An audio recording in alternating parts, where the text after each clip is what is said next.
ಎಲ್ಲ ಮಹಾತ್ಮರ ಪಾದಕಮಲಗಳಿಗೂ ನನ್ನ ದೀರ್ಘದಂಡ ಪ್ರಣಾಮಗಳನ್ನು ಸಲ್ಲಿಸುತ್ತಾ ಮನದಲ್ಲಿ ಸ್ಮರಿಸಿಕೊಳ್ಳುತ್ತಾ ತಮ್ಮೆಲ್ಲರಿಗೂ ವಂದಿಸುತ್ತಾ ಇವತ್ತಿನ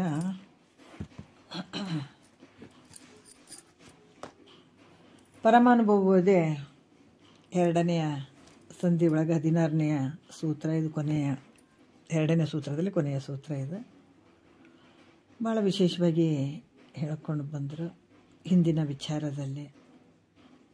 ಯಾಕಂತಂದ್ರೆ ಈ ಕರ್ಮೇಂದ್ರಿಯ ಮತ್ತು ಪ್ರಾಣ ಪಂಚಕಗಳಿಗೆ ವಿಲಕ್ಷಣನಾಗಿರುವಂಥದ್ದು ನಿನ್ನ ಸ್ವರೂಪ ಅದ. ಜ್ಞಾನೇಂದ್ರಿಯ ಕರಣ ಪಂಚಕಗಳಿಗೆ ವಿಲಕ್ಷಣ ಆಗಿರುವುದರಿಂದ ನಿನಗೆ ಬಂಧನೂ ಇಲ್ಲ ಅನ್ನುವಂಥ ವಿಚಾರವನ್ನು ಹೇಳಿದರು ಅವರು. ಈ ಒಂದು ಸತ್ವಾದಿ ಗುಣ ಇಲ್ಲ, ಅದಕ್ಕೆ ನಿರ್ಗುಣ ಅಂತ ಕೂಡ ಹೇಳಿದರು.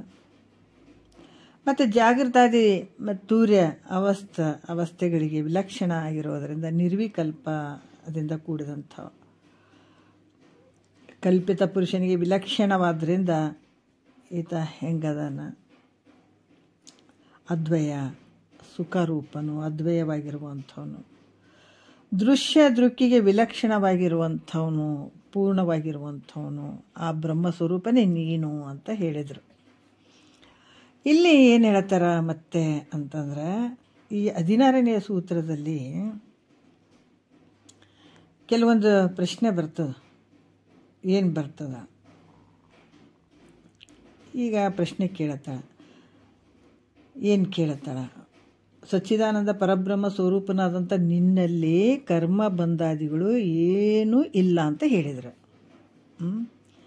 ಯಾವುದು ಕರ್ಮನೂ ಇಲ್ಲ, ಬಂಧಗಳೂ ಇಲ್ಲ, ಕರ್ಮ ಬಂಧಾದಿಗಳು ಏನೂ ಇಲ್ಲ ಅಂತ ಹೇಳಿದರೆ, ಆದರೆ ಮತ್ತು ಬಂಧ ಮೋಕ್ಷಾದಿ ವ್ಯವಹಾರ ಆತ್ಮನಿಗೆ ಹೆಂಗಾಯಿತು?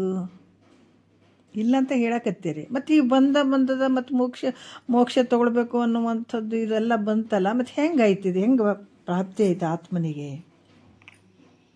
ಇದನ್ನು ಹೇಳ್ರಿ ಅಂತ ಪ್ರಶ್ನೆ ಮಾಡ್ತಾಳೆ. ಈ ಒಂದು ಇದರಲ್ಲಿ 16ನೆಯ ಸೂತ್ರದಲ್ಲಿ ಪ್ರಶ್ನೆ ಮಾಡ್ತಾಳೆ. ಈಗ ಬಂದಂಥ ಪ್ರಶ್ನೆಯನ್ನು ಕೇಳ್ತಾಳೆ. ಬಳಿಕ ಆತ್ಮನಿಗೆ ಬಂಧ ಮೋಕ್ಷಾದಿ ಎಂತೆಂದು ನಳಿನಾಕ್ಷಿ ಬೆಸೆಗೊಂಡಳಿನಿಯನ. ಯಾಕಂತಂದ್ರೆ ಬಳಿಕನ ಅನಂತರ ಆತ್ಮನಿಗೆ ಅಂದ್ರೆ ನಿನ್ನ ಸ್ವರೂಪ ತನಗೆ ಬಂಧ ಮೋಕ್ಷಾದಿ ಎಂತೆಂದು ಅಂದ್ರೆ ಬಂಧ ಮೋಕ್ಷಾದಿಗಳ ವ್ಯವಹಾರ ಹೇಗಾಯಿತು? ಇನ್ನೊಂದು, ಯಾಕಂದ್ರೆ ಮೊದಲು ಏನು ಹೇಳಿದರೆ ಆತ್ಮನಲ್ಲಿ ಬಂಧನಿಲ್ಲ ಮೋಕ್ಷನಿಲ್ಲ ಅಂತ ಹೇಳಿದ್ರೆ, ನಿನ್ನ ಸ್ವರೂಪ ಹಂಗೈತಪ್ಪ, ನಿರ್ಗುಣ ಅದ, ನಿರ್ವಿಕಲ್ಪದಿಂದ ಕೂಡದ, ಅಲ್ಲಿ ಬಂಧನೂ ಇಲ್ಲ ಮೋಕ್ಷನಲ್ಲಿ ವಿಚಾರ ಮಾಡಿದ್ರ ಅದೇನು ಇಲ್ಲ ಅಂತ ಹೇಳಿದರೆ. ಆದ್ರೆ ಮೈತ್ರೇಯ ದೇವಿಗೆ ಸ್ವಲ್ಪ ಆಶ್ಚರ್ಯ ಆಗ್ತದ. ಅವಾಗ ಸ್ವಲ್ಪ ಇದು ಯಾಕೋ ನನಗೆ ಸರಿಯಾಗಿ ಅರ್ಥ ಆಗ್ತಾ ಇಲ್ಲ, ಇನ್ನೊಂದು ಸಲ ಕೇಳೋಣ ಅಂತ ಹೇಳಿಬಿಟ್ಟು ಪತಿಯನ್ನು ಕುರಿತು ಕೇಳ್ತಾಳೆ. ಹೌದು, ನೀವು ಹಿಂಗೆ ಹೇಳ್ತೀರಿ, ಬಂಧನ ಇಲ್ಲ, ನಿನ್ನ ಸ್ವರೂಪದಲ್ಲಿ ಬಂಧನ ಇಲ್ಲ, ಮೋಕ್ಷನೂ ಇಲ್ಲ ಅಂತ ಅನ್ನುವಂಥದ್ದನ್ನು ಹೇಳ್ತೀರಿ. ಆತ್ಮನಲ್ಲಿ ಬಂಧ ಮೋಕ್ಷ ಮೊದಲಾದ ವ್ಯವಹಾರ ಭ್ರಾಂತಿ ನಿಮಿತ್ತ ಹೇಗೆ ನಡೆಯುವಂಥವಾದವು? ಇವೆಲ್ಲ ವ್ಯವಹಾರಗಳು ಹೆಂಗೆ ನಡೆದವು?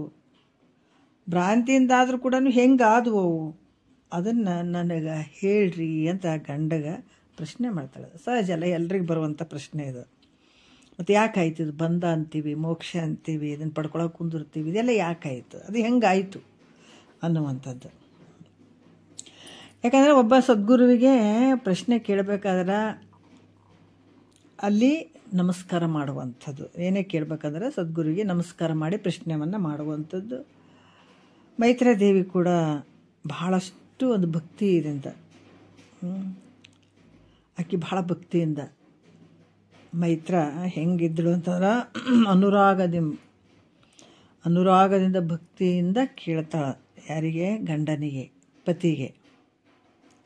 ವನಿತೆ ಮೈತ್ರಿ ತನ್ನಿನಿಯೇ ನಮ್ಮ ಭಕ್ತಿ ಭಾವನೆ ಒಟ್ಟು ಹೊಂದಿಸಿ ತನ್ನ ಮನದನುರಾಗವನ್ನು ಅಲ್ಲರುತ್ತಿರೆ ಬೆಸೆಗೊಂಡಳು ಅನುಪಮ ಅದ್ವೈತ ವಿಷಯವನ್ನು ಅಂತ ಹಿಂದಿನ ಒಂದು ಸೂತ್ರದಲ್ಲಿ ಹೋಗಿದೆ. ವನಿತೆ ಮೈತ್ರಿ ತನ್ನಿನಿಯೇ ನಮ್ಮ ಭಕ್ತಿ ಭಾವನೆ ಒಟ್ಟು ಹೊಂದಿಸಿ ತನ್ನ ಮನದನುರಾಗವನ್ನು ಅಲ್ಲರುತ್ತಿರೆ ಬೆಸೆಗೊಂಡಳು ಅನುಪಮ ಅದ್ವೈತ ವಿಷಯವನ್ನು. ಅಷ್ಟೊಂದು ಭಕ್ತಿಯಿಂದ ಕೇಳ್ತಾಳೆ. ಹೇಳ್ರಿ ಅಂತಾಳೇನ. ಭಾಳ ಭಕ್ತಿಯಿಂದ ಕೂಡ್ಕೊಂಡು ಅನುರಾಗದಿಂದ, ಪ್ರೀತಿಯಿಂದ, ಪ್ರೇಮದಿಂದ, ಒಲವಿನಿಂದ, ಭಕ್ತಿರಸದಿಂದ ಕೇಳ್ತಾಳಕ್ಕೆ. ಈ ಪ್ರಶ್ನೆ ಮಾಡ್ತಾಳೆ. ಏನು ಮಾಡ್ತಾಳೆ? 1ನೇ ನುಡಿಯಲ್ಲಿ ಹೇಳ್ತಾರೆ, ಎನಲ್ ಅದನ್ನೂರೇ ನಂಬಿ ವನಿತೆ ಮೈತ್ರಿ ಆ ಮುನಿಪಂಗೆ ನಮಿಸಿ ಬಳಿಕ ತನ್ನ ಮನದೊಲವಿಂದೇ ಭಿನ್ನಯಿಸಿದಳು. ಆ ಭ್ರಾಂತಿ ಜನಿಸಿತು ಎಂತು ಆ ಪರಾತ್ಮನೊಳೆಂದು ಅಂತ ಹೇಳ್ತಾರೆ. ಏನಲ್ಲ ಅಂದರೆ ಈ ರೀತಿ ಹೇಳುವಂಥದ್ದು. ಅದನ್ನಂದ್ರೆ ವಿಷಯವನ್ನು ಅಧಿಕವಾಗಿ ವಿಶ್ವಾಸ ಇಟ್ಟು ಮೈತ್ರಿ ಮುನೀಶ್ವರಂಗೆ ಅಂತಂದರೆ ಇಲ್ಲಿ ಮುನಿಪಂಗೆ ಅಂದರೆ ಮುನಿಗಳಲ್ಲಿ ಶ್ರೇಷ್ಠವಾಗಿರುವಂಥವನು ಅಂತ ಪರಬ್ರಹ್ಮದಲ್ಲಿ ಭ್ರಾಂತಿ ಹೆಂಗಾಯ್ತಪ್ಪ ನೋಡ್ರಿ. ಈ ಪರಬ್ರಹ್ಮ ಹೆಂಗದ? ಯಾವುದೇ ಒಂದು ಕಲಂಕ ಇರದೇ ಇರುವಂಥದ್ದು, ಪರಿಶುದ್ಧವಾಗಿರುವಂಥದ್ದು. ಅಂಥ ಒಂದು ಇದರಲ್ಲಿ ಈ ಪರಬ್ರಹ್ಮದಲ್ಲಿ ಭ್ರಾಂತಿ ಹೆಂಗಾಯಿತು? ಮತ್ತು ನಾನು ಬಂಧಕ್ಕೊಳಗಾಗಿದ್ದೀನಿ, ನಾನು ಮುಕ್ತನಾಗಬೇಕು, ನಾ ಬದ್ಧನದೀನಿ, ಇದರಿಂದ ಬಿಡುಗಡೆ ಆಗಬೇಕು ಅನ್ನುವಂಥ ಇಚ್ಛೆಗೆ ಏನು ಕಾರಣ ನೋಡ್ರಿ. ಈ ಇಚ್ಛೆಯು ಹೆಂಗೆ ಆಯ್ತದ? ಇದಕ್ಕೆ ಕಾರಣ ಏನು? ಇದನ್ನು ನನಗೆ ತಿಳಿಸ್ರಿ ಅಂತ ಹೇಳ್ತೀವಲ್ಲ, ನಾ ಬಂದಾಗ್ಯದ ಮೋಕ್ಷವನ್ನು ಪಡ್ಕೊಳ್ಬೇಕನ್ನುವಂಥದ್ದು. ಇಂಥ ಪರಬ್ರಹ್ಮನ ಒಂದು ಸ್ವರೂಪದಲ್ಲಿ ಈ ಭ್ರಾಂತಿ ಹೆಂಗೆ ಬಂತು? ಇದು ದೊಡ್ಡ ಭ್ರಾಂತಿ, ಇದು ಸಣ್ಣದಲ್ಲಿದೆ. ಇಂಥ ಭ್ರಾಂತಿ ಹೆಂಗೆ ಬಂತಪ್ಪ ಈ ಪರಬ್ರಹ್ಮ ಸ್ವರೂಪದಲ್ಲಿ ಅಂತ ಕೇಳ್ತಾಳೆ ನೋಡ್ರಿ. ಮತ್ತು ಈ ಭ್ರಾಂತಿ ಮೂಲಕ ಆತ್ಮನಲ್ಲಿ ಮತ್ತು ಈ ಬಂಧ ಮೋಕ್ಷಾದಿಗಳು ಹೆಂಗಾದವು ಅಂತ ಹಿಂಗೆ ಕೇಳ್ತಾಳೆ. 2ನೇ ನುಡಿ ನೋಡ್ರಿ. ಮತ್ತಂ ಭ್ರಾಂತಿ ನಿಮಿತ್ತಮೆಂದೆನಿಸಿ ತೋರುತ್ತಿರ್ಪ ಸುಖ ದುಃಖ ಬಂಧನ ಮೊತ್ತದ ಮೋಕ್ಷವು ಆತ್ಮನೋಳು ಆವ ತೆರೆದೋಳು ಆಯಿತು ಪೇಳನೆಗೆ ತಾಪಸವಂದೇ. ಅನಂತರ ಮತ್ತಮ್ ಅಂದರೆ ಅನಂತರ ಈ ಭ್ರಾಂತಿ ಮೂಲಕ ತೋರುವಂಥದ್ದು ಏನು? ಇದೆಲ್ಲ ಸತ್ಯ ಅಂದ್ಕೊಂಡು ಕುಂತೀವಲ್ಲ, ಶರೀರ ಸತ್ಯ, ಮಾಡುವಂಥ ವ್ಯವಹಾರ ಎಲ್ಲ ಸತ್ಯ, ಜಗತ್ತು ಸತ್ಯ, ತೋರುವಂಥ ದೃಶ್ಯ ಇವೆಲ್ಲ ಸತ್ಯ ಅಂತ ಈ ಬುದ್ಧಿಗೆ ಮಂದ ಬುದ್ಧಿಗೆ ಬಡ್ದು ಬಿಟ್ಟದೆ. ಇದು ಮಂದ ಬುದ್ಧಿ. ಯಾಕೆ ತಿಳಿಗೊಡ್ಲಾರ್ದಂಗೆ ಇಂಥ ವಿಚಾರವನ್ನು ತಿಳಿಗೊಡ್ಲಾರ್ದಂಗೆ ಮಾಡುವಂಥ ಬುದ್ಧಿಗಳಿಗೆ ಏನಂತಾರೆ? ಮಂದ ಬುದ್ಧಿ ಅಂತಾರೆ. ಅದಕ್ಕೆ ಮಹಾತ್ಮರು ಯಾರು ಹೇಳಿದರು? ಯಾಜ್ಞವಲ್ಕರು ಅದಕ್ಕೆ ಹೇಳ್ತಾರೆ, ಮತಿ ಉಂಟ ಜಡರಿಗೆ ಅದ್ವೈತವನ್ನು ಅರಿಯಲಿಕ್ಕೆ ಸತಿನೇನ ಸುಕೃತಿ ಪೇಳುವೆನು ಕೇಳು ಅಂತ ಹೇಳ್ತಾರೆ. ಜಡ ಬುದ್ಧಿಯಿಂದ ಕೂಡಿದಂಥವು ಅವೆಲ್ಲ ಈ ಭ್ರಾಂತಿ ಮೂಲಕ ತೋರ್ತಾವಲ್ಲ. ಏನು ತೋರ್ತಾವ? ಸುಖ ದುಃಖಗಳು. ಭ್ರಾಂತಿ ನಿಮಿತ್ತ ಅಂತ ಅನಿಸ್ಕೊಂಡು, ಭ್ರಾಂತಿ ಮೂಲ ಕಾರಣ ಅಂತ ಅನಿಸ್ಕೊಂಡು ಅಲ್ಲಿ ತೋರ್ತಾ ಇರುವಂಥದ್ದು ಯಾವುದು? ಸುಖ ದುಃಖಗಳು ಮತ್ತು ಬಂಧ ಮೋಕ್ಷ. ಸುಖ ದುಃಖ ಮತ್ತು ಬಂಧ ಮೋಕ್ಷ ಮೊದಲಾದವುಗಳು ಇವು ಏನು ಕಾರಣ? ಆತ್ಮರೂಪದಲ್ಲಿ ತೋರಕ ಕಾರಣ ಏನು? ಗಂಡಗೆ ಪ್ರಶ್ನೆ ಮಾಡಾಕತ್ತಾಳೆ. ಯಾಕಂತಂದ್ರೆ ಈ ಸುಖ ದುಃಖಗಳು ಭ್ರಾಂತಿ ಮೂಲಕ ತೋರುವಂಥ ಈ ಸುಖ ದುಃಖಗಳು ಬಂಧ ಮೋಕ್ಷಗಳು ಇವು ಏನು ಕಾರಣ? ಆತ್ಮಸ್ವರೂಪದಲ್ಲಿ ತೋರಕ ಹತ್ತಿದವು ಏನು ಕಾರಣ? ಇದಕ್ಕೆ ಇದನ್ನು ನನಗೆ ಚೆನ್ನಾಗಿ ತಿಳಿಸ್ರಪ್ಪ ಅಂತಳಕ್ಕೆ. ಯಾಕೆ ಇಂಥ ಪ್ರಶ್ನೆಯನ್ನು ತಿಳಿಸ್ಬೇಕಂತಂದ್ರೆ ಸದ್ಗುರುವಿಗೆ ಬಿಟ್ಟರೆ ಬೇರೆ ಜಗತ್ತಿನೊಳಗೆ ಯಾರೂ ಇಲ್ಲ. ಸದ್ಗುರು ಹೇಳಬೇಕು, ಶಿಷ್ಯ ಅಷ್ಟೇ ಅದನ್ನು ವಿಚಾರಗಳನ್ನು ಸ್ವೀಕಾರ ಮಾಡಬೇಕಾಗ್ತದೆ, ಇಲ್ಲಾಂದರೆ ಆಗಂಗಿಲ್ಲ. ಅದಕ್ಕೆ ಈ ರೀತಿಯಾಗಿ ಈ ಪ್ರಶ್ನೆ ಮಾಡ್ತಾ, ಈ ಭ್ರಾಂತಿ ನಿಮಿತ್ತವೆಂದೆನಿಸಿ ತೋರುತ್ತಿರ್ಪ ಸುಖ ದುಃಖ ಬಂಧನ ಮೊತ್ತದ ಮೋಕ್ಷವು ಆತ್ಮನ ಆವ ತೆರೆದೋಳು ಆಯಿತು ಪೇಳನಿಗೆ ತಾಪಸ ಒಂದೇ ಅಂತ ಹೇಳ್ತಾರೆ. ತಾಪಸ ಒಂದೇ ಅಂದ್ರೆ ತಪಸ್ವಿಗಳಿಂದ ನಮಸ್ಕಾರ ಮಾಡಿಸಿಕೊಳ್ಳಲಿಕ್ಕೆ ಯೋಗ್ಯನಾದಂಥ ಈ ಯಾರು ಮಹಾತ್ಮರು ಇವರು, ಅದಕ್ಕೆ ತಾಪಸ ಒಂದೇ ಅಂತ ಹೇಳ್ತಾರೆ. ಯಜ್ಞವಲ್ಕರಿಗೆ ಹೇಳ್ತಾಳೆ ಆಕೆ. ಇದನ್ನು ನನಗೆ ಚೆನ್ನಾಗಿ ತಿಳಿಸ್ರಪ್ಪ ಅಂತ ಹೇಳ್ತಾಳೆ ಆಕೆ. 3ನೇ ನುಡಿಯಲ್ಲಿ ಹೇಳ್ತಾರೆ.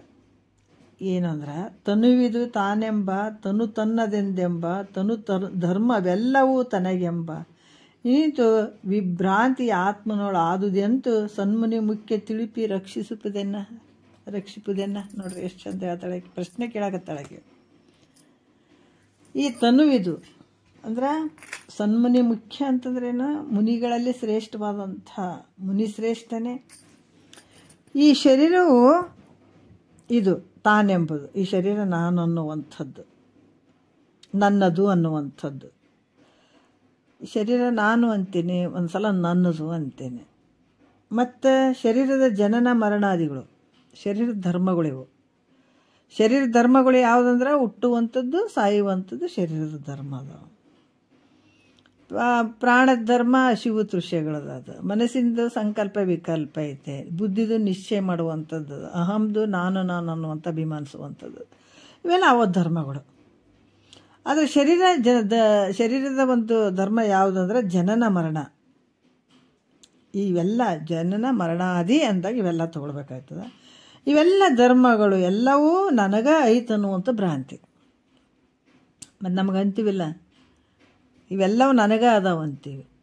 ನಾನೇ ಸಾಯ್ತೀನಿ ಅಂತೀನಿ, ನಾನು ಹುಟ್ಟುತ್ತೀನಿ ಅಂತೀನಿ, ನನ್ನ ಕಣ್ಣು ಹೋಯ್ತು ಅಂತೀನಿ. ಇವೆಲ್ಲ ನನಗೇ ಆಗ್ಯಾವೇನೋ ಇರುವಂಥದ್ದು ಭ್ರಾಂತಿ ಇದೆ. ಇರುವಂಥದ್ದು ನನಗಾಗಿದೆ ಎಲ್ಲ ಆರೋಪ ಮಾಡ್ಕೊಳ್ಳೋದು, ನಮ್ಮ ಮೇಲೆ ನಾವೇ ಆರೋಪ ಮಾಡ್ಕೊಳ್ಳೋದು. ಇದು ನನಗಾಯಿತು ಅಂತ. ಈ ರೀತಿ ಈ ಭ್ರಾಂತಿ ಆತ್ಮನಲ್ಲಿ ಈ ಭ್ರಾಂತಿ, ಈ ಶರೀರದ ಧರ್ಮಾದಿಗಳು ಎಲ್ಲವೂ ನನಗೆ ಅದಾವನ್ನುವಂಥ ಭ್ರಾಂತಿ ಆತ್ಮನಲ್ಲಿ ಹೆಂಗೆ ಪ್ರಾಪ್ತ ಆಯ್ತದ? ಇದನ್ನು ನನಗೆ ತಿಳಿಸಿ ನನಗೆ ಬಂದಂಥ ಸಂಶಯವನ್ನು ನೀವು ಕಳೀರಪ್ಪ, ಕಳೆದು ನನ್ನನ್ನು ಉದ್ಧಾರ ಮಾಡಿರಿ ಅಂತ ಕೇಳ್ಕೋತಾಳಕ್ಕೆ. ನನ್ನನ್ನು ಉದ್ಧಾರ ಮಾಡಿರಿ, ನೀ ಹೇಳಿಲ್ಲ ಅಂದ್ರೆ ನಾನು ಹಂಗೆ ಸತ್ತು ಹೋಗ್ಬಿಡ್ತೇನೆ, ಈ ಜನ್ಮ ವ್ಯರ್ಥವಾಗಿ ಹಾಳಾಗಿ ಹೋಗ್ಬಿಡ್ತದೆ. ಯಾಕಂದರೆ ಈಗ ಕೇಳಿ ತಿಳ್ಕೊಂಡು ಆ ದಾರಿಯಲ್ಲಿ ಬರಬೇಕಾದಾಗ ನನಗೆ ಸಮಯ ಬೇಕಾಗ್ತದೆ, ಹೌದಾ? ಹಾಗಾಗಿ ಕೊನೆಗೆ ಇದು ಪ್ರಾಪ್ತಿ ಮೋಕ್ಷ ಅನ್ನುವಂಥದ್ದು ಆಗುವಂಥದ್ದು ಅದರ ಫಲ. ಅದಕ್ಕೆ ಈ ನನಗೆ ಸಂಶಯ ಏನಾದರೂ ಇತ್ತು ಅಂತಂದ್ರೆ ಅಲ್ಲೇ ಕಟ್ಟಾಗಿಬಿಡ್ತದೆ, ಭಾಳ ಕಷ್ಟ ಆಗಿಬಿಡ್ತದೆ. ಮತ್ತು ಅದಕ್ಕೆ ಸಂಶಯವನ್ನು ನನಗೆ ನಿವೃತ್ತಿ ಮಾಡಿ ನನ್ನನ್ನು ಉದ್ಧಾರ ಮಾಡ್ರಪ್ಪ ಅಂತ ಆಕಿ ಕೇಳ್ಕೊತಾಳೆ, ಗಂಡಗೆ ಬೇಡ್ಕೊಳ್ತಾಳೆ. 4ನೇ ನುಡಿಯಲ್ಲಿ ಏನು ಹೇಳ್ತಾರೆ? ಕೇಳಿದ ಎಲ್ಲ ಪ್ರಶ್ನೆಗಳನ್ನು ಸವಿಸ್ತಾರವಾಗಿ ತಿಳಿಯುವಂತೆ ಹೇಳಬೇಕಂತ ಬೇಡ್ಕೊಳ್ತಾಳೆ. ನಾನು ಏನು ಕೇಳಿದ್ದೀನಿ ಮತ್ತು ಏನೇನೋ ಹಾಕಿ ಏನೇನೋ ವಿಷಯಗಳು ಎಲ್ಲೆಲ್ಲಿಗೋ ಒಯ್ದಕ್ಕೆ ಮುಗೀತಂತ ಅನ್ಬೇಡ. ಯಾಕಂದ್ರೆ ಒಂದು ವಿಚಾರ ಹೇಳಬೇಕಾದಾಗ ಅದೇ ಒಂದು ಇದರಲ್ಲೇ ಆ ಚೌಕಟ್ಟಿನ ಒಳಗಡೆ ಹೇಳಿದ್ರೆ ನನಗೆ ಸ್ವಲ್ಪ ಮನಸ್ಸಿಗೆ ತಿಳಿಯಂಗೆ ಹೇಳಿದ್ರೆ ನನಗೆ ಅರ್ಥ ಆಗ್ತದೆ. ಬಟ್ ಏನೇನೋ ಅದೊಂದಿಟ್ಟು ಇದೊಂದಿಟ್ಟು ಅಲ್ಲೊಂದಿಟ್ಟು ಇಲ್ಲೊಂದಿಟ್ಟು ಹೇಳಿದಂತ ನನಗೇನು ಅರ್ಥ ಆಗ್ಬೇಕು? ಯಾಕಂದರೆ ನಿಮಗೆಲ್ಲ ಗೊತ್ತಿದ್ದಂಥವ್ರು, ನನಗೇನು ನನ್ನ ತಲೆಗೆ ನನ್ನ ಬುದ್ಧಿಗೆ ಏನು ತಿಳಿತದ ಅದನ್ನು ಮಾತ್ರ ನೀವು ನನಗೆ ತಿಳಿಯುವಂಗೆ ಹೇಳ್ರಿ. ಅದಕ್ಕೆ ಹೇಳ್ತಾಳೆ ಆಕಿ, ನಾನು ಕೇಳಿದಂಥ ಪ್ರಶ್ನೆಗಳು ಸಂಶಯಗಳಿಗೆ ಎಲ್ಲದಕ್ಕೂ ಈಟೀಟೆ ಹೇಳಿಕೆ ಬಿಡಬೇಡ್ರಪ್ಪ, ಸವಿಸ್ತಾರವಾಗಿ ಅದನ್ನು ತಿಳಿವಂಗೆ ನನಗೆ ತಿಳಿವಂಗೆ ನೀವು ಹೇಳಬೇಕು ಅಂತ ಕೇಳ್ಕೊತಾಳಕಿ, ಬೇಡ್ಕೊಳ್ತಾಳಕಿ. 4ನೇ ನುಡಿಯಲ್ಲಿ ಹೇಳ್ತಾರೆ, ಏನಾಗಿದು ಕೌತಿಕವೆನಿಸಲಿಕ್ಕೆ ಬೆಸೆಗೊಂಡೆನು ನಿತ್ತೆಲ್ಲವನ್ನು ಸವಿಸ್ತಾರವಾಗಿ ಮುನಿಪ ನೀನು ಒಲವಿಂದೆ ತಿಳಿಪೆಂದು ಮೈತ್ರಿ ವಿನಯವಾರಿದಿ ನಮಿಸಿದಳಂದು ಅಂತ ಹೇಳ್ತಾರೆ. ನನಗೆ ಇದು ಬಹಳ ಆಶ್ಚರ್ಯ ಅನ್ಸಕತ್ತದ. ಯಾಕಂದ್ರೆ ನಿರ್ಗುಣ ಸ್ವರೂಪವಾಗಿರುವಂಥದ್ದು, ನಿರ್ವಿಕಲ್ಪವಾಗಿರುವಂಥದ್ದು, ಇಂತಹ ಆತ್ಮನಲ್ಲಿ ಪರಿಶುದ್ಧವಾಗಿರುವಂಥ ಆತ್ಮನಲ್ಲಿ ಬಂಧ ಮೋಕ್ಷಗಳು, ಕಷ್ಟ ಸುಖಗಳು, ಹುಟ್ಟಿದೆ ಸತ್ಯ ಅನ್ನುವಂಥ ದೇಹಾದಿ ಧರ್ಮಗಳು ಇವೆಲ್ಲ ತೋರಕತ್ತವ. ಹೆಂಗೆ ತೋರಿದು? ಮತ್ತು ನನಗೆ ಭಾಳ ಆಶ್ಚರ್ಯ ಅನ್ಸಕತ್ತದ. ಮತ್ತು ನೀವು ನೋಡಿದ್ರೆ ಬಂಧನೂ ಇಲ್ಲ ಮೋಕ್ಷನೂ ಇಲ್ಲ ನಿನಗೆ ಅಂತ ಹೇಳಿದ್ದೀರಿ. ಅದು ಹಿಂಗೆ ನೋಡಿದ್ರೆ ಇಲ್ಲಿ ಬಂಧ ಮೋಕ್ಷ ಎಲ್ಲ ನಮಗೆ ತೋರಕತ್ತವ. ಇದು ಭಾಳ ನನಗೆ ಆಶ್ಚರ್ಯ ಅನ್ಸಕತ್ತದ. ಅದಕ್ಕೆ ನಿಮ್ಮನ್ನು ನನಗೆ ಈ ಥರ ಆಶ್ಚರ್ಯ ಅನ್ಸಕತ್ತಿದ. ಅದಕ್ಕಾಗಿ ನಾನು ನಿಮ್ಮ ಹತ್ರ ಕೇಳ್ಕೊಳ್ತಾ ಇದ್ದೇನೆ, ನೀವು ಮಾತ್ರ ಅಲಸ್ಯ ಮಾಡಿಕೊಳ್ಳದೆ ಅಂತ ಹೇಳ್ತಾಳೆ. ಯಾಕಂದ್ರೆ ಗುರುವಿಗೂ ವಿಚಾರ ಹೇಳ್ತಾರೆ ಇಲ್ಲಿ. ಗುರು ಏನಾದರೆ ಹೋಗ್ಲಿ ಬಿಡ ಅಂತ ಅಂದ್ಕೊಂಡ್ಬಿಟ್ರೆ ಶಿಷ್ಯನಿಗೆ ಹೆಂಗೆ ಅರ್ಥ ಆಗ್ತದೆ? ಸದ್ಗುರು ತಿಳಿದಂಥ ಗುರು ಆತನು ಕಷ್ಟಪಟ್ಟೆ ಕೇಳಿರ್ತಾನೆ, ಕಷ್ಟಪಟ್ಟೆ ಮ್ಯಾಲೆ ಬಂದಿರ್ತಾನೆ. ಬಂದು ಮತ್ತು ಇವರಿಗೆ ಅಲ್ಲಿ ಎಳ್ಕೊಂತ ಕೊಡ್ಬೇಕಂತ ಅಂದುಬಿಟ್ರೆ ಹೋಗ್ಲಿ ಬಿಡಾಕಡೆ ಅನ್ಕೊಂತ ಕುಂತು ಬಿಟ್ರೆ ಅದು ನನಗೆ ಎಷ್ಟು ನಷ್ಟ ಆಗ್ತದೆ. ಅದಕ್ಕೆ ಈ ನನ್ನ ಪ್ರಶ್ನೆಗಳಿಗೆ ನೀವು ಅಲಸದೆ ಅಂದ್ರೆ ಯಾವುದೇ ಬೇಸರ ಪಟ್ಟುಕೊಳ್ಳದೆ ಏನು ಕೇಳಕತ್ತಳಿಕೆ ಅಂತ ಅನ್ನಬಾರ್ದು. ಬ್ಯಾಸರಿಲ್ದ ಅಲಸ್ಯ ಮಾಡದೇ ನಾನು ಕೇಳಿದಂಥ ಏನು ನಾನು ಕೇಳಕತ್ತೀನಲ್ಲ ಗುರುಗಳೇ, ಅದನ್ನು ಸವಿಸ್ತಾರವಾಗಿ ನನಗೆ ತಿಳಿಸ್ರಪ್ಪ ಅನ್ನುವಂಥದ್ದು ಕೇಳ್ಕೊತಾಳಕ್ಕೆ. ಮತ್ತು ಇದನ್ನು ನುಡಿ ಹತ್ರ ಇದು ನಿಜ ಗುಣಯೋಗಿ ಮುದದಿಂದ ತಿಳಿಯ ಪೇಳಿದ ಯಾಜ್ಞವಲ್ಕ್ಯ ಮೈತ್ರಿಯ ಒದವಿದ ಸಂವಾದದೊಳಗೆ ಎರಡನೆಯದ ಉಪ್ಪುದು ಸಂಧಿ ಪರಮಾನುಭವ ಬಂದಿ ಅಂತ ಇದು ನಿಜಗುಂಡ್ರು ಪ್ರೀತಿಯಿಂದ ಸಂತೋಷದಿಂದ ಹೇಳಿದಂಥ ಸ್ವರೂಪ ಸಾಕ್ಷಾತ್ಕಾರಕ್ಕಾಗಿ ಹೇಳಲ್ಪಟ್ಟಂಥದ್ದು. ಯಾಕಂತಂದ್ರೆ ಜಗತ್ತಿನ ಜನರು ನೋಡ್ರಿ ಅದಕ್ಕೆ ಕರುಣಾಮಯಿಗಳು ಸದ್ಗುರು ಅಂತ ಹೇಳಕ್ಕೆ. ಅಪ್ಪ ಅಮ್ಮ ಗಳಿಸ್ತಾರ, ಯಾರು ಗಳಿತಾರೋ ಯಾರು ತಿಂತಾರೋ ಈ ಪಂಚಭೂತಗಳು ಏನು ಇದು ವಾಯು ಅಗ್ನಿ ಜಲ ಇದರಿಂದ ಎಲ್ಲ ಹೋಗುವಂಥದ್ದು ಇರ್ತದೆ. ಅದು ಯಾವಾಗ ಇರ್ತದೆ ಯಾವಾಗ ಹೋಗ್ತದೆ ಏನೂ ಹೇಳಕ್ಕೆ ಬರೋಂಗಿಲ್ಲ. ಅದರ ಸದ್ಗುರುನಾಥ ಮಾಡಿದಂಥ ಈ ತಿನ್ನಿಸಿದಂಥ ಈ ಆಸ್ತಿ ಮಾಡಿದಂಥದ್ದು ನೋಡ್ರಿ ಯಾವತ್ತೂ ನಾಶ ಆಗದೇ ಇರುವಂಥದ್ದು, ಕಡಿಮೆ ಆಗದೇ ಇರುವಂಥದ್ದು.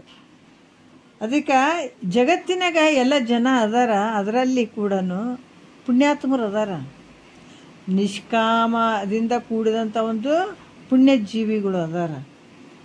ಯಾಕಂತಂದ್ರೆ ಅಂಥವ್ರಿಗೆ ಏನು ಬೇಡ ಅಂತಾರೆ, ಆದ್ರೆ ಭಕ್ತಿ ಮಾಡ್ತಾರೆ.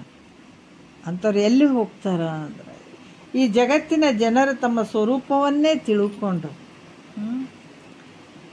ಈ ಒಂದು ಮುಮುಕ್ಷುಗಳಿಗೆ ಇದು ಚೆನ್ನಾಗಿ ತಿಳಿತು ಅಂತಂದಾಗ, ತಮ್ಮ ಸ್ವರೂಪ ತಿಳಿತು ಅಂತಂದಾಗ ಆ ಜನ್ಮ ಹೆಂಗದ ಸಾರ್ಥಕತೆ ಆಗ್ತದೆ. ಹಾಗಾಗಿ ಇದನ್ನು ಅವರೆಲ್ಲ ಮುಮುಕ್ಷುಗಳು ತಿಳ್ಕೊಂಡು ಜನ್ಮವನ್ನು ಸಾರ್ಥಕ ಮಾಡಿಕೊಳ್ಳಿ ಅನ್ನುವಂಥ ಆ ವಿಚಾರದಲ್ಲಿ ಅದಕ್ಕೆ ಹೆಣ್ತಿಗೆ ಗುರುಗಳನ್ನು ಹೇಳಿದರು. ಯಾರಿಗೆ ನಿಜಗುಂಡ್ರು ಗುರುಗಳು ಅವರು ಹೆಂಡ್ತಿ ಬಿಟ್ಕೊಡ್ಲಿಕ್ಕೆ ರೆಡಿ ಇರೋಂಗಿಲ್ಲ. ಹೇಳ್ತಾಳಾಕೆ, ನನಗೆ ಇದು ಬಿಟ್ಬಿಡು, ನಾನು ಭಾಳಷ್ಟು ಇನ್ನೂ ಸಾಧನೆ ಮಾಡ್ಕೊಳ್ಬೇಕು, ನನ್ನನ್ನು ನಾ ತಿಳ್ಕೊಳ್ಬೇಕು, ಇನ್ನು ಭಾಳಷ್ಟು ದೊಡ್ಡ ಕೆಲಸ ಅದಾವ, ನಾನು ಹಿಂಗೆ ಮನೆ ಹಿಡ್ಕೊಂಡು ಕುಂತೀನಿ ಅಂದ್ರೆ ಇದು ಆಗಂಗಿಲ್ಲ ಕೆಲಸ, ಅದಕ್ಕೆ ನಾನು ಎಲ್ಲವನ್ನ ಬಿಟ್ಟು ಹೋಗ್ತೀನಿ ಅಂತ ಹೇಳ್ತಾರೆ. ಯಾರು ನಿಜಗುಂಡ್ರು ತನ್ನ ಸ್ವರೂಪದ ಒಂದು ಸ್ಥಿತಿಯಲ್ಲಿ ನಾನು ಹೋಗ್ತೀನಿ ಪಡ್ಕೊಳಕ್ಕೆ, ಜ್ಞಾನವನ್ನು ಪಡ್ಕೊಳ್ತೀನಿ ಅಂತ, ಆನಂದವನ್ನು ಸಲುವಾಗಿ ನಾನು ಹೋಗ್ತೀನಿ ಅಂತ ಹೇಳಿದ್ರು ಕೂಡ ಆಕೆ ಒಂದು ಮಗು ಇರ್ತದ, ನನ್ನ ಕೈಲಿ ಆಗಂಗಿಲ್ಲ ಇರೋದು, ಯಾವಾಗ ಇದೆಲ್ಲವನ್ನು ಬಿಟ್ಟು ನೀವು ಹೋಗ್ತೀನಿ ಅಂತ ನನಗೂ ಈ ಸಂಸಾರ ಬೇಕಾಗಿಲ್ಲ, ನಾನು ನಿಮ್ಮ ಜೊತೆ ಬರ್ತೀನಿ ಅಂತಾಳೆ ಆಕೆ.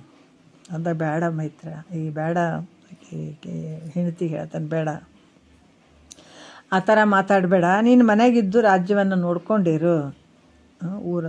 ಯಾಕಂತಂದ್ರೆ ರಾಜ ಇರ್ತಾರಲ್ಲ, ಹಂಗಾಗಿ ಮನೆಗೆಲ್ಲ ನೋಡ್ಕೊಂಡು ಮಗುನ ನೋಡ್ಕೊಂಡಿರು, ಬೇಡ ಅಂತ ಹೇಳ್ತಾರೆ. ಇಲ್ಲ ನಾನು ಒಂದು ಕ್ಷಣ ಇರೋಂಗಿಲ್ಲ, ನಿಮ್ಮ ಜೊತೆನೇ ಬರ್ತೀನಿ, ನಿಮಗೆ ಬೇಡಾದಂಥ ಈ ಸಂಸಾರ ನನಗೂ ಬೇಡ ಅನ್ನುವಂಥ ಭಾವದಲ್ಲಿ ಇರ್ತಾಳೆ.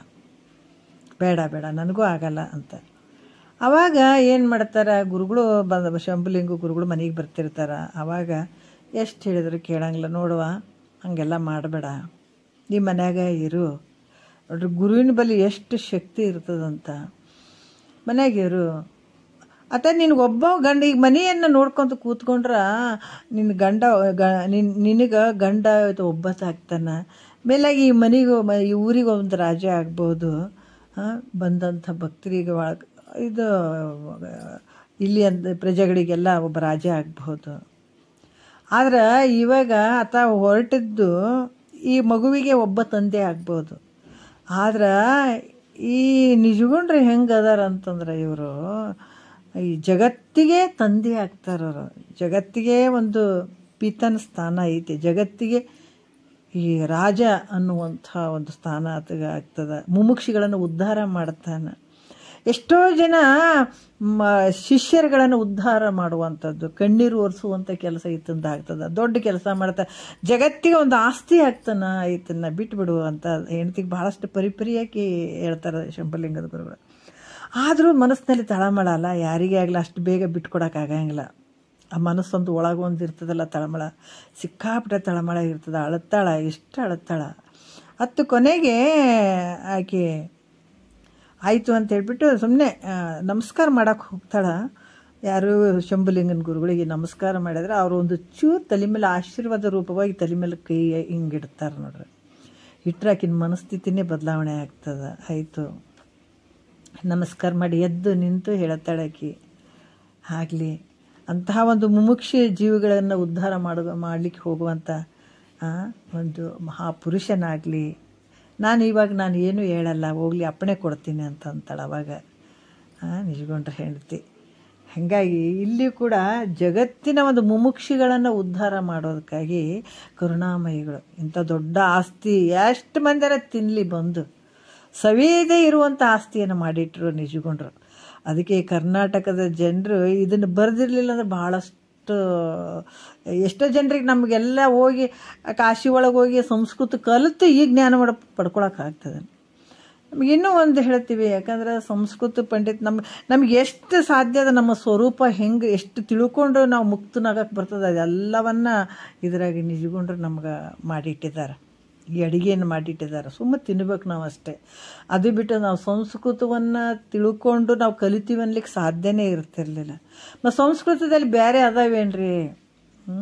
ಇರುವಂಥದ್ದು ಒಂದೇ.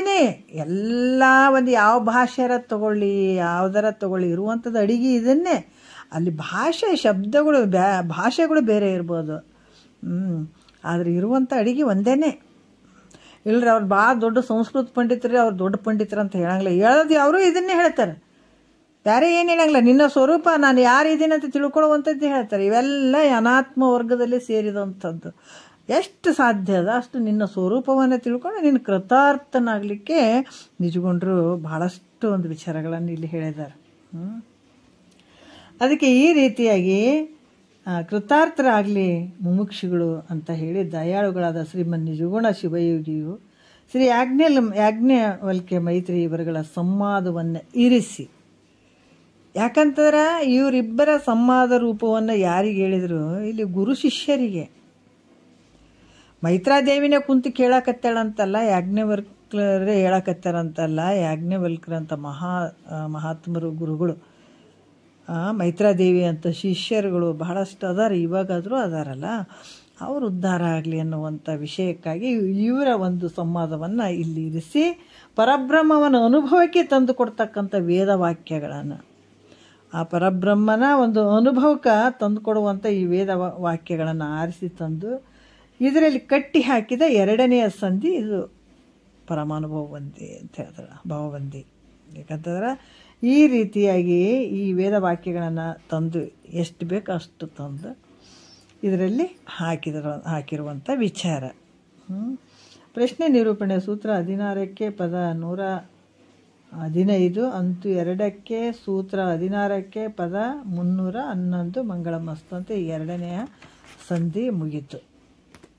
ಈಗ ಮೂರನೆಯ ಒಂದು ಸಂಧಿ ಸ್ವಲ್ಪ ನೋಡೋಣ.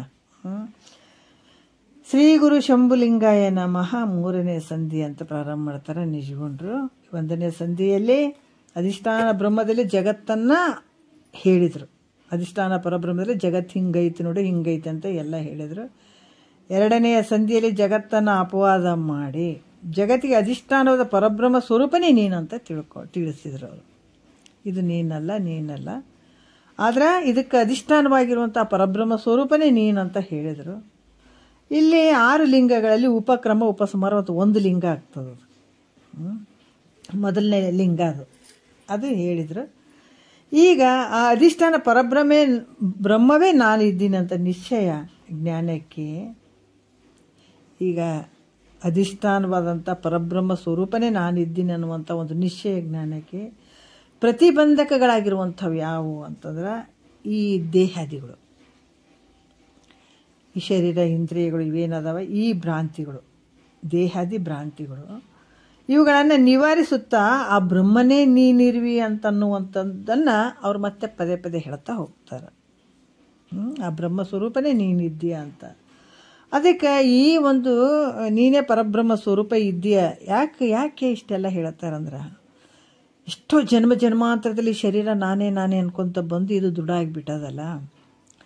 ಎಷ್ಟು ಈ ಶರೀರ ನಾನೇ ನನ್ನಿಂದನೇ ವ್ಯವಹಾರ ನೀಡ್ತಿದ್ದೆ, ಎಷ್ಟು ದೃಢವಾಗಿ ನಂಬಿದಿ ಅಷ್ಟು ದೃಢವಾಗಿ ಶರೀರ ನಾನಲ್ಲ ಅನ್ನುವಂಥ ಭಾವ ಹೋಗಬೇಕು.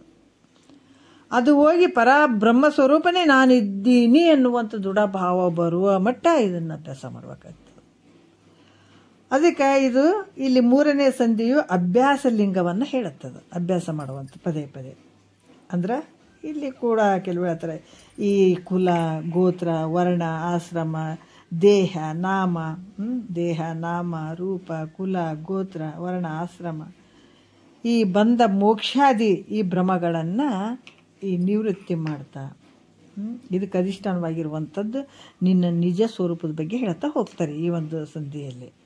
3ನೇ ಸಂಧಿ ಒಳಗೆ 1ನೇ ಸೂತ್ರದಲ್ಲಿ ಭ್ರಾಂತಿಗೆ ಲಕ್ಷಣ ಮುಂಟೆ ಪರೀಕ್ಷಿಸೆ ಕಾಂತೆ ಕೇಳು ಅಂತಾದೊಡೆ ಹೌದಲ್ತೆ, ಕೇಳಂತಾದೊಡೆ ಹೌದಲ್ತೆ. ನೋಡ್ರಿ, ಈ ಭ್ರಾಂತಿಗೆ ಏನಾದ್ರು ಲಕ್ಷಣ ಐತೇನ? ಈ ಭ್ರಾಂತಿ ಆಗ್ಯದ ನೋಡಿ ನಿನಗೆ ಅಂತ ಹೇಳ್ತೀವಲ್ಲ, ಅದಕ್ಕೆ ಏನಾದ್ರೂ ಲಕ್ಷಣ ಹೇಳೋಕ್ಕಾಗ್ತದೇನ? ಅದಕ್ಕೆ ಇಲ್ಲಿ ಏನು ಹೇಳ್ತಾರ, ಸ್ತ್ರೀಯಳೆ ಚಂದ ಕೇಳು. ಮೈತ್ರಾದೇವಿ ಹೇಳ್ತಾರೆ, ಈ ಸ್ತ್ರೀಯೇ ಕೇಳು, ಕಾಂತೆ ಅಂದ್ರೆ ಸ್ತ್ರೀಯೇ ಕೇಳು ಅಂತಂದಂಗೆ. ಕಾಂತೆ ಅಂದರೆ ಏ ಸ್ತ್ರೀಯೇ ಕೇಳು, ವಿಚಾರವನ್ನು ಮಾಡಿ ನೋಡು. ಆದ್ರೆ ಈ ಭ್ರಾಂತಿಗೆ ಪರೀಕ್ಷಿಸೆ ಅಂದ್ರೆ ವಿಚಾರ ಮಾಡಿ ನೋಡು. ಈ ಭ್ರಾಂತಿಗೆ ಲಕ್ಷಣ ಐತೇನಂದ್ರೆ ಈ ಭ್ರಾಂತಿಗೆ ಲಕ್ಷಣ ಹೇಳಕ್ಕೆ ಬರೋಂಗಿಲ್ಲ. ಯಾಕಂತಂದ್ರೆ ಅದು ಒಂದು ವೇಳೆ ಇದಕ್ಕೆ ಲಕ್ಷಣ ಐತಿ, ಯಾಕಂದ್ರೆ ಒಂದು ವಸ್ತು ಇದ್ದಾಗ ಅದ್ರ ಲಕ್ಷಣ ಹೇಳ್ತೀವಿ, ಇದ್ರ ಲಕ್ಷಣ ಹಿಂಗೈತೆ ಅಂತ ತಿಳ್ಸಕ್ಕೆ ಹೇಳ್ತದೆ. ಆದ್ರೆ ಇದು ಒಂದು ಸಮಯ ಅದಕ್ಕೆ ಲಕ್ಷಣ ಇರ್ತದಂತ ಹೇಳಿದರೆ, ಒಂದು ವೇಳೆ ಈ ಭ್ರಾಂತಿಗೆ ಲಕ್ಷಣ ಐತಪ್ಪ ಅಂತ ಒಂದು ವೇಳೆ ಹೇಳಿದರೆ ಅದು ಒಂದು ವಸ್ತು ಆಗಬೇಕಾಗ್ತದೆ. ಆ ವಸ್ತುವಿಗೆ ಈ ಲಕ್ಷಣ ಐತಪ್ಪ ಅಂತ ಹೇಳಬೇಕಾಗ್ತದೆ. ಅದರಿಂದ ಭ್ರಾಂತಿಗೆ ಏನಾದರೂ ಲಕ್ಷಣ ಒಂದು ವಸ್ತು ಅದೇನದು ಭ್ರಾಂತಿ ಅನ್ನುವಂಥದ್ದು ಇಲ್ಲ. ಅದಕ್ಕೆ ಈ ಭ್ರಾಂತಿಗೆ ಲಕ್ಷಣ ಇಲ್ಲವೇ ಇಲ್ಲ ಅಂತ ನಿಶ್ಚಯ ಮಾಡು. ಭ್ರಾಂತಿಗೆ ಲಕ್ಷಣ ಇಲ್ಲವೇ ಇಲ್ಲ, ಇದು ಚೆನ್ನಾಗಿ ವಿಚಾರ ಮಾಡು ಮೈತ್ರ ಅಂತ ಹೇಳ್ತಾರೆ ಅವರು. ಈ 3ನೇ ಸಂಧಿಯ ಆರಂಭದಲ್ಲಿ ಗ್ರಂಥಕರ್ತರು ಇಷ್ಟ ದೇವತೆಯಾದಂತಹ ಯಾರನ್ನ ಅಂತಂದ್ರೆ ಒಂದು ಇವರಿಗೆ ತಮ್ಮ ಗುರುದೇವತೆ ಶಂಭುಲಿಂಗನ್ನ ಸ್ತುತಿ ಮಾಡ್ತಾರೆ. ಅವರು ಏನು ಮಾಡ್ತಾರೆ ನೋಡೋಣ. ಶ್ರೀ ಮಹಾದೇವಂಗೆ ಸೋಮಂಗೆ ಸುಖಪೂರ್ಣ ಧಾಮಂಗೆ ಸತ್ಯ ಚಿದ್ರೂಪಂಗೆ ಕಾಮಿತ ಜನಕಲ್ಪ ಭೂಜಂಗೆ ಶಂಭುವಿಗೆ ಆಮೋದದಿಂದ ವಂದಿಸುವೇನು ಅಂತ ಹೇಳ್ತಾರೆ. ಇಲ್ಲಿ ಶ್ರೀ ಮಹಾದೇವಂಗೆ ಅಂತಂದಾಗ ಇಲ್ಲಿ ಕೂಡ ಏನು ಹೇಳ್ತಾರಂದ್ರೆ ಷಡ್ಗುಣ ಐಶ್ವರ್ಯದಿಂದ ಒಡಗೂಡಿದಂಥ ಮಹಾದೇವಂಗೆ ಅಂತ ಕೂಡ ಹೇಳ್ತಾರೆ. ಇಲ್ಲಿ ಕೂಡ ಯಾಕಂತಂದ್ರೆ ಈ ಈ ಮಹಾದೇವಂಕಂತಂದ್ರೆ ಬ್ರಹ್ಮಾದಿ ದೇವತೆಗಳಿಗಿಂತಲೂ ಅಧಿಕವಾಗಿರುವಂಥವನಿಗೆ ಮಹಾದೇವ ಅಂತ ಹೇಳ್ತಾರೆ. ಎಲ್ಲ ದೇವತೆಗಳಿಗೆ ಅಧಿಕವಾಗಿರುವಂಥವನಿಗೆ ಮಹಾದೇವ ಅಂತ ಹೇಳ್ತಾರೆ, ಶ್ರೇಷ್ಠನಾದಂಥವನು. ಮತ್ತು ಸೋಮಂಗಿ ಅಂತಂದ್ರೆ ಉಮೆ ಪಾರ್ವತಿಯಿಂದ ಒಡಗೂಡಿದಂಥ ಪರಮೇಶ್ವರಂಗೆ. ಮತ್ತು ಸುಖಪೂರ್ಣ ಅಂದ್ರೆ ಪರಿಪೂರ್ಣ ಸುಖದ ಸ್ವರೂಪವುಳ್ಳಂಥವನು, ಅಟ್ಟಿಟ ಅಂತಲ್ಲ, ಪರಿಪೂರ್ಣ ಸುಖರೂಪವಾಗಿರುವಂಥವನು. ಸುಖಪೂರ್ಣ ಧಾಮಂಗೆ ಅಂತ ಹೇಳ್ತಾರೆ. ಸುಖಪೂರ್ಣ ಧಾಮಂಗೆ ಅಂದರೆ ಆ ಒಂದು ಪರಿಪೂರ್ಣ ಸುಖದ ಸ್ವರೂಪದಲ್ಲಿರುವಂಥವನು. ಸತ್ಯ ಚಿದ್ರೂಪಂಗೆ ಅಂದರೆ ತ್ರಿಕಾಲದಲ್ಲಿ ಇರುವಂಥವನು, ಅಬಾಧ್ಯನು, ತ್ರಿಕಾಲ ಅಬಾಧ್ಯನು ಅಂತ ಹೇಳಿದಾಗ ಅಂದರೆ 3 ಕಾಲದಲ್ಲಿ ಇರುವಂಥದ್ದು. 3 ಕಾಲದಲ್ಲಿ ಜಾಗ್ರ, ಸ್ವಪ್ನ, ಸುಸುಪ್ತಿ ಒಳಗೆ ಇರುವಂಥವನು ಚಿದ್ರೂಪಂಗೆ, ಸತ್ಯ ಚಿದ್ರೂಪಂಗೆ ಅಂತ ಕೂಡ ಹೇಳ್ತಾರೆ.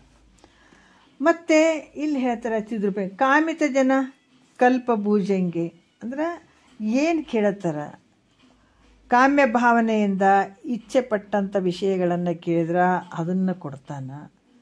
ಮತ್ತು ಏನು ಕೇಳ್ತಾರೆ ಅವರು,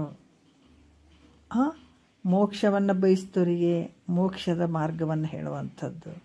ಆಮೇಲೆ ಇಚ್ಛೆ ಮಾಡೋಂಥ ಈ ಕಾಮ್ಯ ಭಾವನೆಯಿಂದ ಮಾಡಿದಂಥವ್ರಿಗೆ ಅವ್ರು ಕೇಳಿದಂಥ ಇದು ಕೊಡುವಂಥದ್ದು. ಆ ರೀತಿ ಕಲ್ಪವೃಕ್ಷನಾಗಿರುವಂಥವನು ಭುಜಂಗಿ. ಶಂಭುವಿಗೆ ಆಮೋದದಿಂದ, ಶಂಭು ಅಂದರೆ ಸುಖವನ್ನುಂಟು ಮಾಡುವಂಥ ಶಂಭುಲಿಂಗೇಶ್ವರ ಅಂತ ಹೇಳ್ತಾರೆ. ಆಮೋದದಿಂದ ಅಂದರೆ ನಾನು ಪ್ರೇಮದಿಂದ, ಪ್ರೀತಿಯಿಂದ ಮತ್ತು ಭಕ್ತಿಯಿಂದ ನಾನು ನಮಸ್ಕಾರ ಮಾಡ್ತೀನಿ. ಆಮೋದದಿಂದ ವಂದಿಸುವೇನು ಅಂದರೆ ನಮಸ್ಕಾರ ಮಾಡ್ತೀನಿ ಅಂತ ಹೇಳ್ತಾರೆ ಅವರು. ಮತ್ತೇನು ಹೇಳ್ತಾರೆ ಇಲ್ಲಿ ಎರಡನೇ ನುಡಿಯಲ್ಲಿ ಹೇಳ್ತಾರೆ, ಯಜ್ಞವಲ್ಕರ ಸದ್ಗುಣಗಳನ್ನು ಹೇಳೋದ್ರಿಂದ ಗುರುಗಳ ಲಕ್ಷಣವನ್ನು ಹೇಳ್ತಾರೆ ಇಲ್ಲಿ. ಶ್ರೀಮತ್ ಆನಂದಾತ್ಮರಾಮನು ಊರ್ಜಿತನು ಅಭಿರಾಮನು ಅಧಿಕ ದಯಾ ರಸಪೂರ್ಣನು ಕಾಮವಿದುರನು ಉತ್ತಮನು ಯಾಜ್ಞವಲ್ಕ್ಯ ಮಹಾಮುನಿ ಸುಗುಣ ಸಂಪನ್ನನು. ಎರಡನೇ ನುಡಿಯಲ್ಲಿ ಹೇಳ್ತಾರೆ. ಶ್ರೀಮತ್ ಅಂದರೆ ಸಕಲ ಐಶ್ವರ್ಯದಿಂದ ಕೂಡಿದಂಥವನು, ಸಕಲ ಐಶ್ವರ್ಯದಿಂದ ಸಂಪನ್ನನಾಗಿರುವಂಥವನು.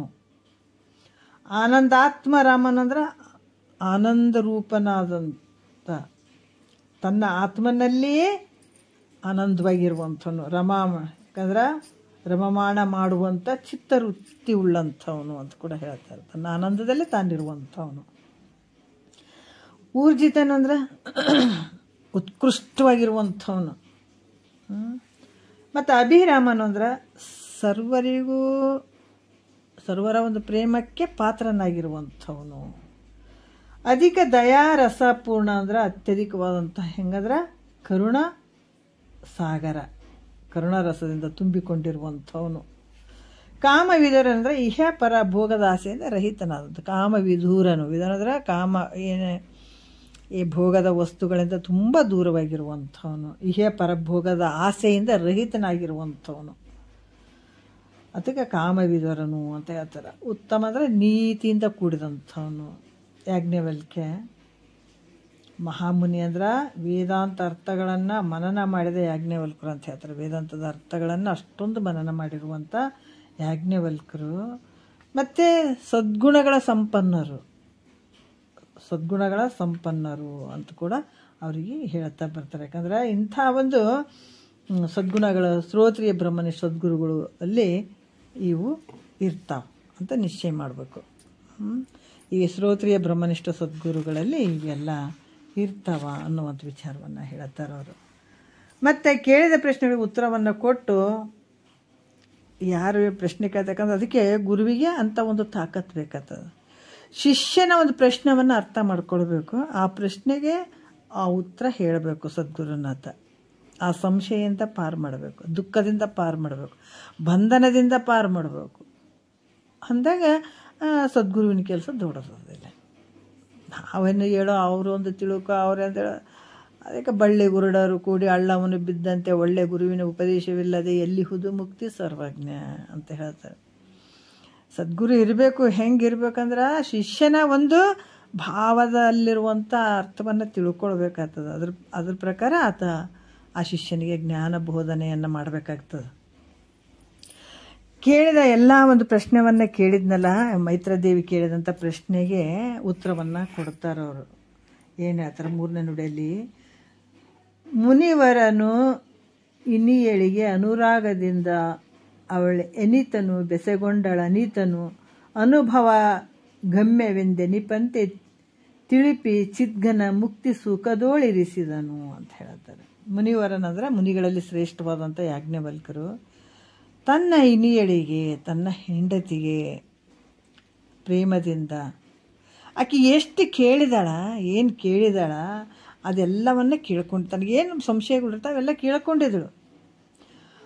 ಆಕಿನ ಮನಸ್ಸಿನಲ್ಲಿರುವಂತಹ ಏನು ಪ್ರಶ್ನೆಗಳದಾವ, ಸಂಶಯಗಳದಾವ, ಅವೆಲ್ಲವಕ್ಕೂ ಅನುಭವಕ್ಕೆ ಬರುವಂಗೆ ತಿಳಿಸಿ ಸಚ್ಚಿದಾನಂದ ಘನವಾದ ಮೋಕ್ಷದಲ್ಲಿ ಇರುವಂಗೆ ಮಾಡಿದರು ಅಂತ ಹೇಳುತ್ತಾರೆ. ಯಾಕಂದ್ರೆ ಸಂಶಯಗಳನ್ನೆಲ್ಲ ಹೋಗಲಾಡಿಸಿ ನಿಶ್ಚಯ ಜ್ಞಾನವನ್ನು ಉಂಟು ಮಾಡಿ ಕೊಟ್ಟರು ಯಾಜ್ಞವಲ್ಕರು ಮೈತ್ರಾದೇವಿಗೆ ಅಂತ ಹೇಳ್ತಾರೆ ಅವರು. ಯಾಕಂತಂದ್ರೆ ಸದ್ಗುರುನಾಥ ಹೇಳ್ತಾರೆ, ತನ್ನಗಾಗೋವರೆಗೂ ಬಿಡಂಗ್ಲತ್ತ. ಎನ್ನಯ್ಯ ಗುರು ತಂದೆ ತನ್ನಂತೆ ಮಾಡಿದನು ಇನ್ಯಾರ ಗೊಡುವೆ ಏನಾಗೆ ಅಂತ ಹೇಳ್ತಾರೆ. ಅದಕ್ಕೆ ನಾವು ಮುಖ್ಯವಾಗಿ ಎಂಥವ್ರನ್ನ ಪಡ್ಕೊಳ್ಬೇಕನ್ನುವಂಥದ್ದು ನಾವು ವಿಚಾರ ಮಾಡಬೇಕಾಗ್ತದೆ.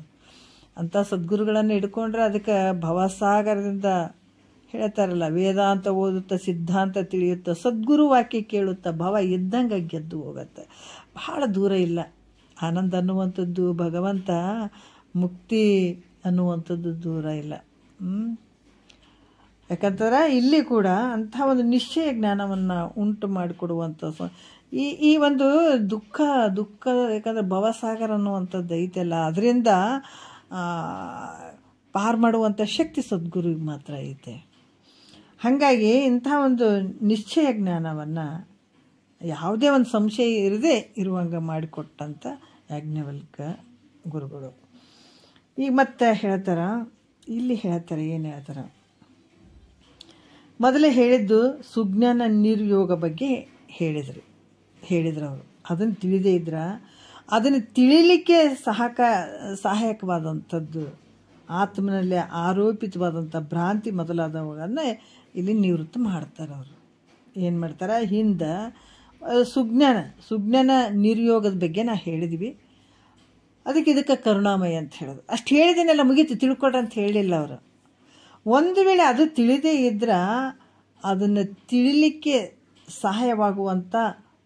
ಸಹಕಾರಿಯಾಗುವಂಥ ಆತ್ಮನಲ್ಲಿ ಆರೋಪಿತವಾದಂತಹ ಈ ಭ್ರಾಂತಿ ಏನದ, ಈ ಭ್ರಾಂತಿ ಮೊದಲಾದವುಗಳನ್ನು ನಿವರ್ತನ ಮಾಡಲಿಕ್ಕೆ ಮತ್ತು ಕೆಲವು ವಿಚಾರಗಳನ್ನು ನಾನು ಹೇಳ್ತೀನಿ ಅಂತಾರೆ ಅವರು. ಈ ಭ್ರಾಂತಿ ಯಾವ ರೀತಿ ನಮಗೆ ಪಡ್ಕೊಂಡದ, ಅದನ್ನು ಯಾವ ರೀತಿ ನಿವೃತ್ತಿ ಮಾಡಬೇಕು ಅನ್ನುವಂಥದ್ದು ಇಲ್ಲಿ 4ನೆಯ ನುಡಿಯಲ್ಲಿ ಹೇಳ್ತಾರೆ.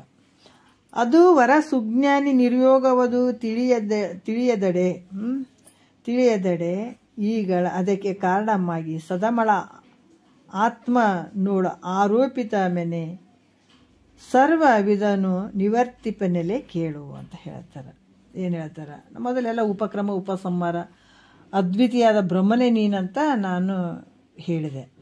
ಅದನ್ನು ಕೇವಲ ಸುಜ್ಞಾನವನ್ನೇ ನಿರೂಪಣೆ ಮಾಡಿದೆ. ಅಲ್ಲಿ ಸುಜ್ಞಾನವನ್ನು, ಈ ಜ್ಞಾನ ಹೆಂಗದಂತಾರೆ ಮೇಲ್ಮಟ್ಟದಿಂದ ಹಿಂಗೆ ಕೆಳಗೆ ಹೋಗುವಂಥದ್ದು. ಯಾಕಂದ್ರೆ ಏನು ತಿಳಿಸ್ಬೇಕಾಗ್ಯದ ತಿಳಿಸಿದ್ದೀನಿ, ಉಪಕ್ರಮ ಉಪಸಂಹಾರ ಮಾಡಿಬಿಟ್ಟು ಕೇವಲ ಪರಬ್ರಹ್ಮ ಸ್ವರೂಪನೇ ಇದ್ದೀಯಾ ಅಂತ ನಾನು ಅಂಥ ಒಂದು ಸುಜ್ಞಾನವನ್ನೇ ನಾನು ನಿರೂಪಣೆ ಮಾಡಿದೆ. ಇರುವಂಥ ವಿಚಾರ ಏನೈತೆ, ಆತ್ಮನಲ್ಲಿ ಅನಾತ್ಮನಲ್ಲಿ ಆತ್ಮನ ಬೆರಿಕೆ ಇತ್ತು.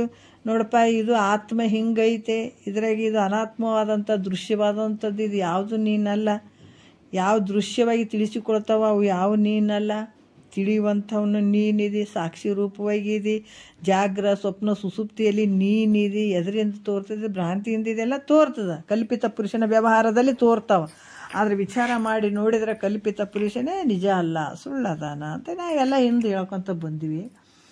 ಅದಕ್ಕೆ ಈಗ ಅದು ಆದರೆ ಅದು ತಿಳಿದೇ ಇದ್ದರೆ ಅದಕ್ಕೆ ಸಹಕಾರಿಯಾಗಿರುವಂತೆ ನೋಡ್ರಿ, ಆತ್ಮನೆಲ್ಲ ಮಿಥ್ಯವಾಗಿ